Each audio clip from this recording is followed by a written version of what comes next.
Well, there we go. Thanks, Mr. Chairman. Cool socks. Appreciate that. Real quick, obviously, we've talked a lot about energy and inflation. I'm going to go pretty quick.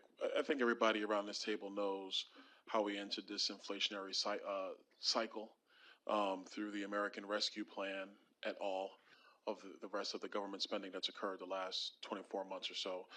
Mr. Moore, one of the things that myself and a colleague of mine out of Arkansas, Mr. French Hill, are working on is a bill that would actually restore the Federal Reserve to a price stability mandate, getting rid of the employer mandate that the full employment mandate, that the Federal Reserve currently has. What is your opinion of returning the Federal Reserve to just a price stability mandate? I wholeheartedly agree with that. I would favor some kind of a price rule. My good friend and one of my mentors, Steve Forbes, likes the idea of some kind of gold standard.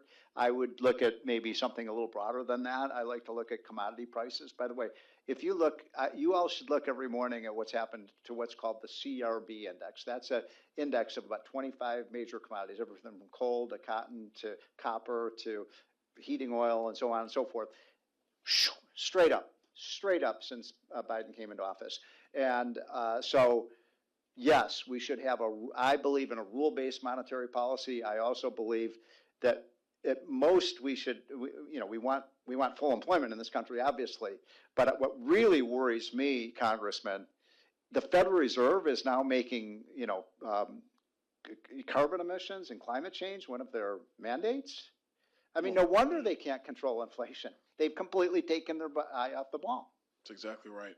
Real quick, Secretary Perry, good seeing you over there. I wanted you to comment quickly on the NRC. I actually was having a roundtable discussion with members of the nuclear community, both the large legacy reactors and then the new potential manufacturers of microreactors and small modulars. Can you tell the committee about the real problems that exist at the NRC and the dire need of reform so some of these new nuclear technologies can actually be deployed in the United States to help with our baseload energy issues that we do have? Yes, sir. And I think that's where Congress could do some really good work, is to streamline the permitting process. And right now, you're not going to build a nuclear reactor, whether it's an old school one or whether it's a new advanced or a micro. It's just not going to happen because the mentality over there and the bureaucratic mess that is over at the Nuclear Regulatory Commission it's just not going to happen. So it's going to take Congress making that move. And here's the other side of it is if states, and I hope there's some big states like my home state of Texas that will take the initiative here using the 10th Amendment and basically say we have the authority, because it doesn't say anything in the Constitution about whether or not we can do this type of work in our state. Texas would be a great place to try it and test it, from my opinion, because we have our own grid. And let the states take the lead on building these small modular reactors, working with some of their universities.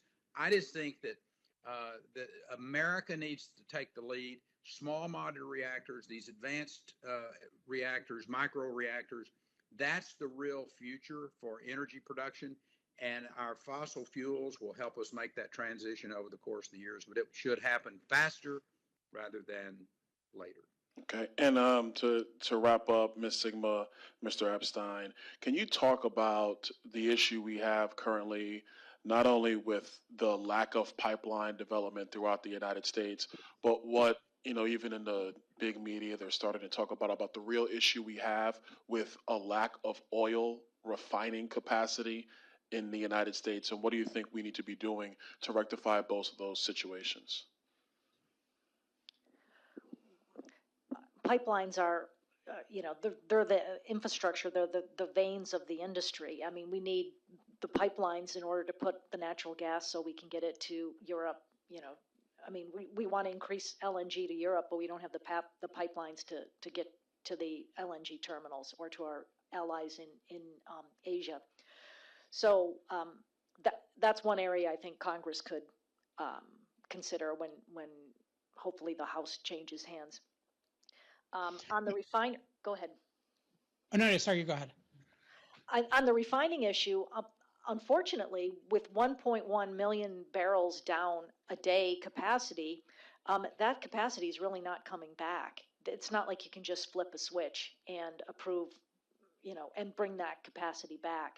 So, you know, the refining industry has been very hard hit by ESG, and it's very, companies are reluctant to invest in refineries if there's the possibility that an investment that's supposed to be for decades is suddenly going to be an asset that we don't need anymore. So they're very vulnerable, just as producers are, to this push to decapitalize the oil and gas industry. Just very quickly, I think we need to recognize that the assault on American energy includes opposition to fossil fuel investment, fossil fuel production, fossil fuel processing, including refining, and fossil fuel transportation, including pipelines.